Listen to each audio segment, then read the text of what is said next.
Boston is a city that glows, sometimes softly, sometimes fiercely. It glows with intellect, with the quiet pride of centuries-old brick streets still holding the footprints of revolutionaries, with libraries whose halls have shaped Nobel thinkers, and with hospitals so renowned that people cross oceans just to be treated within their walls. Innovation feels like oxygen here, inhaled and exhaled effortlessly by generations of students whose universities loom like promises carved into stone. Even the skyline, sharp and confident against the crisp New England sky, seems to whisper that this is a city built for greatness. Yet as the first light spills over the Charles River, a second Boston awakens, one quieter, colder, and infinitely more fragile. It is a Boston where more than 5,256 people were without homes in 2024, and where that number swelled beyond 8,000 inches the years that followed. It is a city where thousands endure winter nights that plunge below 0 degrees Celsius, where shelters burst beyond capacity, and where the line between survival and disaster grows so thin it can vanish in a single night. This Boston has no postcard, no glossy brochure, no guided tour. This is the Boston that a documentary about the homeless tries desperately to reveal. The Boston hidden behind statistics, policy debates, and bureaucratic language. Because behind every number is a heartbeat, a story. A person who once had routines and laughter, who once held responsibilities and dreams, who once walked through life with both hands free. Now, many carry everything they own in a single backpack, one that grows heavier not because of its weight, but because of what it represents, everything that has been lost. And so the city divides itself into two worlds. One rises steadily upward, powered by ambition, comfort, and security. The other sinks deeper into the shadows, clinging to street corners, subway grates, and the last threads of hope. They exist side by side, separated not by distance, but by circumstance, acknowledging each other only in fleeting, half-conscious glances that last less than a heartbeat. Two Bostons, one future still uncertain, a city of light and shadow. Boston is a city told in chapters, each one layered with history, struggle, ambition, and brilliance. It carries the echoes of colonial footsteps on its cobblestone streets, the salt of its maritime past drifting in from the harbor, and the hum of scientific breakthroughs that ripple across the world. Tourists lift their cameras toward the golden dome of the State House, mesmerized by its glow. Young students crowd into coffee shops, scribbling midnight theories on laptops and napkins, believing, perhaps rightly, that their ideas might change the world. And every day, exhausted doctors emerge from hospitals after marathon shifts, still carrying the weight of miracles they have witnessed or delivered. But just a few streets away, another chapter unfolds, one written in cold breaths and restless nights. Behind a loading dock, a man curls beneath a blanket so thin it barely counts as warmth. In a fogged-up car, a mother presses her child closer, using her own coat as a barrier against the wind sneaking in around the windows. On a park bench, a veteran sits motionless, watching pigeons as if they are the last living things willing to acknowledge him. The world moves around him, but he remains still, anchored by memories no one asks about anymore. Boston is a city where a single block can feel like crossing into another universe, one of comfort, one of survival. On one side, the air smells of roasted coffee, open textbooks, and freshly printed resumes. On the other, it smells of damp concrete, bruised spirits, and a silence thicker than the cold, a silence born not from peace, but from being unseen. A documentary about the homeless captures this agonizing duality with painful clarity. A city brilliant enough to cure illnesses for people who fly in from every corner of the globe, yet somehow unable to protect its own residents who sleep outside the very hospitals that represent hope for countless strangers. Two worlds that do not touch. Walk down Newbury Street early in the morning, and you'll hear laughter drifting from bakery doors, light and effortless, mingling with the smell of butter and warm bread. The storefronts gleam with polished glass, and the sidewalks echo with the confident rhythms of people who know exactly where they're going. But take just a few more steps. Move toward the overpass at Mass and Cass, and the soundtrack changes. The laughter fades into coughing, into shivering breaths, into whispered warnings exchanged between tired voices. Two worlds unfold on the same stretch of land. One sunlit, one shadowed, existing side by side, yet never truly touching. In the world of prosperity, ambition is the pulse that keeps everything moving. Workers stride briskly toward offices, lanyards bouncing against their chests as they check their schedules and sip from steaming cups. Students crowd around cafe tables, debating climate policy or economics over iced lattes, believing their conversations might shape the future. Espresso machines hiss, croissants crackle in the oven, and every corner seems to carry a historic plaque telling stories of triumph, protest, or innovation. It is a world wrapped in safety, expectation, and abundance. A world where tomorrow feels guaranteed. Just a short walk away, the air changes. Tents cling to the sidewalks like fragile shells fighting against wind and time. Sleeping bags lie tucked beneath overpasses, blending into the darkness as if trying to disappear from a world that has already forgotten them. Backpacks double as pillows, packed with everything someone could salvage from a life that once looked very different. Abandoned buildings offer temporary refuge, their cracked windows and echoing hallways becoming shelter for those with nowhere else to go. Boston is not divided by geography. It is divided by circumstance. The wealthy walk quickly, their eyes fixed forward, careful to avoid meeting the gaze of someone whose life serves as an uncomfortable reminder. The homeless walk slowly, because carrying your entire world on your back forces every step to be deliberate. One world dreams of promotions, new apartments, and weekend plans.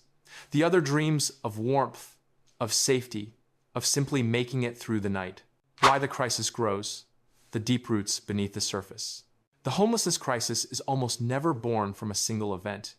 It does not appear suddenly, like a storm out of nowhere. Instead, it grows quietly, layer by layer, year by year, as systems strain, histories compound, and pressures build until a person's life finally buckles beneath the weight. What looks from the outside like a sudden collapse is often the end of a long, unseen struggle. Boston has become one of the most expensive cities in the United States, and the numbers tell only a fraction of the story. An average rent of $3,200 per month is more than a statistic. It is a barrier, a locked door, a wall so high that thousands of workers who keep the city functioning, servers, baristas, security guards, home health aides, cleaners, cooks, can no longer climb it. While the skyline rises, wages remain stubbornly still, lagging behind an inflation rate that chews through paychecks faster each year. Medical bills swallow savings. Groceries cost more each month. A car breaks down. A child gets sick. A shift is missed. A week without pay becomes a month behind on rent. And then the city that someone has served for years becomes a place they can no longer afford to call home. The fall isn't dramatic. It's gradual, quiet, and heartbreakingly predictable. In neighborhoods across Boston, gleaming glass towers rise into the air, symbols of progress, prosperity, and a vision of the future. But the blueprints rarely include space for those with modest incomes. Affordable housing projects stall in meeting rooms, drown in paperwork that never seems to end, or collapse under the pressure of neighborhood resistance. For thousands, this leaves a stark reality. There is quite literally nowhere to go. No starting line from which to rebuild. No safe landing place when life becomes unstable. Just waiting lists that stretch for years and shelters that fill within minutes. The city grows upward, yet somehow leaves so many people behind on the ground. The present crisis is also the echo of old decisions, policies carved into the foundation of Boston decades ago. Redlining shaped who could buy homes, build wealth, or secure loans, creating generational divides that still ripple outward. Communities once denied resources are now the ones most vulnerable to displacement, as rising costs force long-standing families out of neighborhoods they built and sustained. Poverty, for many, is not a personal failure. It is an inheritance, a structure passed down, reinforced by decades of unequal access and systemic neglect. For many people, homelessness begins not with catastrophe, but with a moment that could happen to anyone. A landlord raises the rent beyond what a family can pay. A job disappears with a surprise layoff. A medical emergency drains savings. A loved one dies. A relationship breaks. A car repair costs more than the bank account can handle. A paycheck arrives late or doesn't arrive at all. A building is sold, and tenants must leave with nowhere to land. These are not dramatic stories. They are everyday moments that stack up until the thin thread holding someone's life together finally snaps. And when it does, everything unravels. Not because the person failed, but because the margin for error was too small to begin with. A documentary about the homeless often reveals this painful truth with unflinching clarity. Most people do not fall into homelessness. They are pushed by economics, by systems, by history, by circumstances that no one person could withstand alone. Faces behind the numbers. Statistics do not shiver when the temperature drops. They do not worry about safety, do not feel hunger, do not ache with loneliness. But people do. And behind every data point in Boston's homelessness crisis is a life carrying memories, losses, and quiet battles the world rarely sees. In a dimly lit parking lot, a young mother tucks her toddler into the back seat, wrapping the child in the last blanket they own, a blanket that still smells faintly of their old apartment, the one they left after the rent climbed beyond reach. When night falls, she reads bedtime stories with a cheap flashlight clenched between her teeth, her voice steady even as exhaustion presses behind her eyes. She keeps the engine off to save the little gas she has left, letting the cold creep in through the fogged windows. She sleeps in fragments, never deeply, always alert, because motherhood does not pause, not even here, not even now. Every sound outside makes her sit up just to check the doors one more time. Safety is a hope, never a guarantee. He once marched in uniform, spine straight, boots polished, believing that sacrifice was a currency that the country would honor forever. But years later, he sits on a Boston sidewalk where the wind slices through his jacket like glass. His hands tremble, not from the cold alone, but from memories that ignite without warning. Shelters feel too loud, too chaotic, too close to the past he is trying to outrun. So he takes refuge under awnings, beside heating vents, in corners of parks where pigeons gather. Sometimes he speaks softly to them because they are the only creatures that settle beside him, without judgment, without staring, without fear. What he wants most isn't money, it is acknowledgement, a simple "I see you."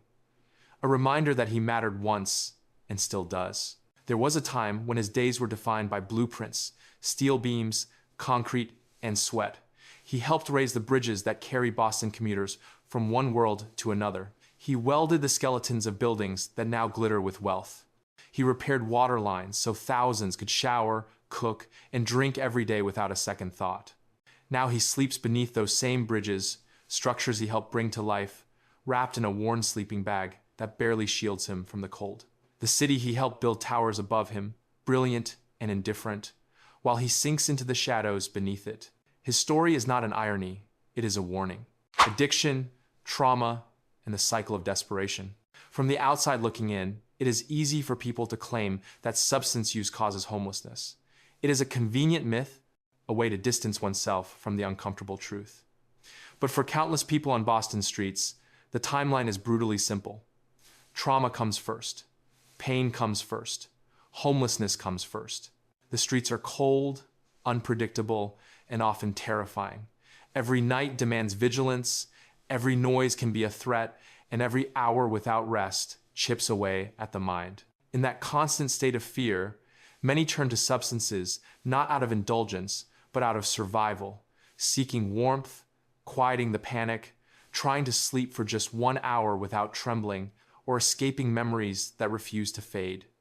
Around 60% of Boston's homeless population struggles with mental health challenges or substance dependence, not because they are weak, but because they are human beings forced to endure conditions no human body or mind was built to withstand. And yet, even when they reach for help, barriers rise in front of them like brick walls. Shelters often require sobriety. Some demand clean drug tests before offering a bed. But how does someone become sober without stability, without treatment, without support, without the basic safety of a home? They cannot. And because they cannot, they are turned away. They are sent back outside into the cold night, left to freeze on concrete, left to spiral deeper into despair, left to deteriorate in full view of a city that walks past them. This is the loop. This is the trap. This is how a moment of desperation becomes a cycle of survival that is nearly impossible to escape. Mass and caste became the most visible symbol of this crisis, an intersection where suffering concentrates, where tents cluster like fragile shelters, where addiction is not hidden behind walls, but exposed to the elements. Yet in the middle of that chaos, moments of humanity still flicker. Outreach workers kneeling beside shivering individuals, nurses treating wounds in the cold, volunteers remembering names when the world forgets them. Even in the darkest corners, compassion refuses to disappear. A documentary about the homeless often reveals what politicians are reluctant to say aloud, that housing first, offering stable housing before demanding sobriety or compliance, is not only the more compassionate approach, but the most effective one we have. People heal in safety. People recover with stability. People rebuild their lives when they are not fighting to survive each night on a sidewalk. Life on the streets. Invisible battles. Homelessness is not simply the absence of four walls and a roof. It is the daily presence of fear, of relentless exhaustion, of the quiet terror of being forgotten by the world. It is waking up every day with the uneasy knowledge that survival is not guaranteed and that the city around you moves on as if you are invisible. Boston winters are not merely harsh, they are predatory. Each gust of wind feels like a set of claws dragging across exposed skin, hunting down anyone without shelter.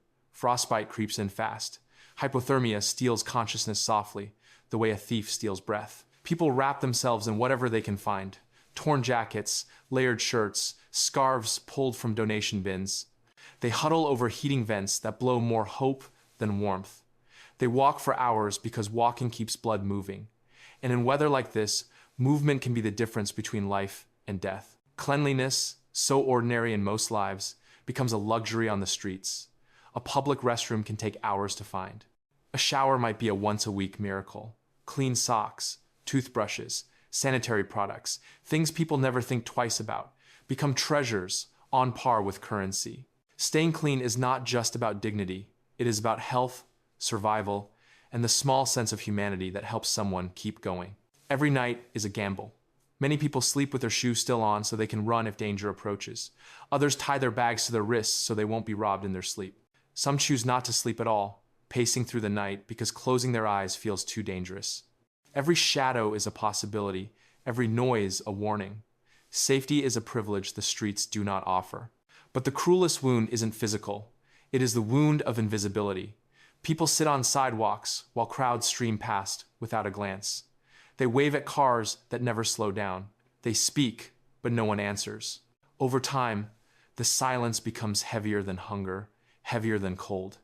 And in the softest voice, almost too faint to hear, they confess the most devastating sentence of all. I feel like I don't exist anymore. A social system struggling to keep up. Boston does not lack programs on paper. The city has shelters, outreach teams, transitional housing units, medical clinics, caseworkers, and emergency response systems. Many of the people working within these spaces are deeply committed. Social workers who skip lunch breaks, nurses who stretch their shifts, outreach workers who carry hope like a second backpack. But the truth is unavoidable. The system itself is buckling under the weight of a crisis it was never built to handle. More than 45,000 families are trapped on the housing wait list, and the average wait time stretches not in weeks or months, but in years. Mental health clinics are full.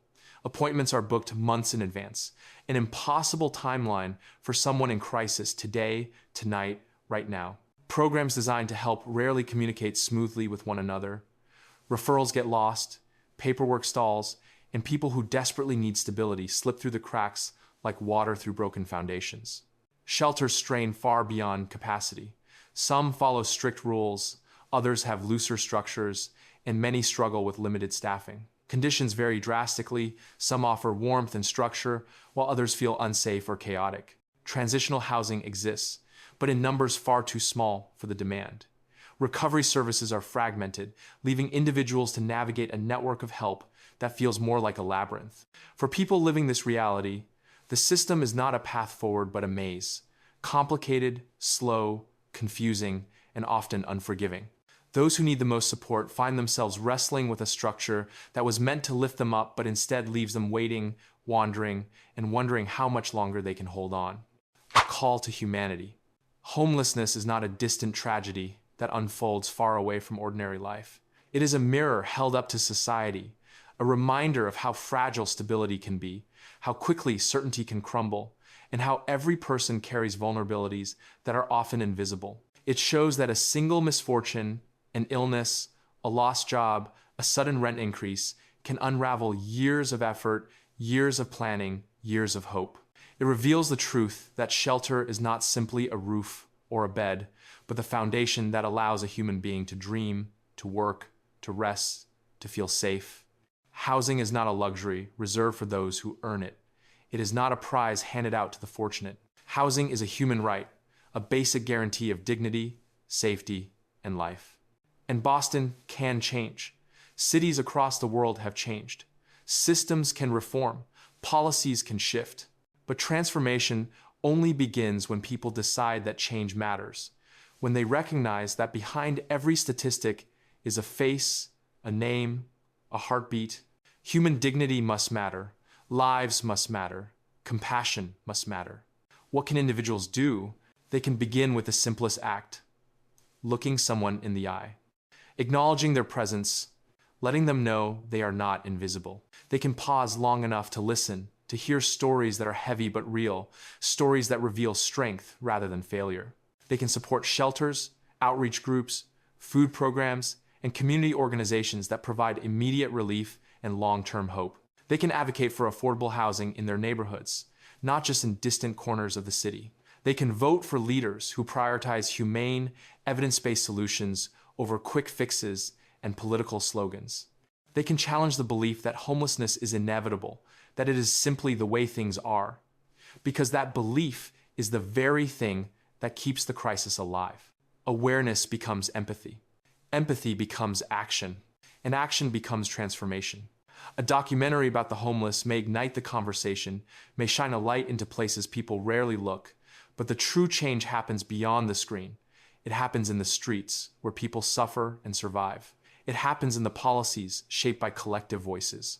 Most importantly, it happens in the hearts of those who choose to see the unseen, who choose to care, and who choose to believe that no one's life is disposable.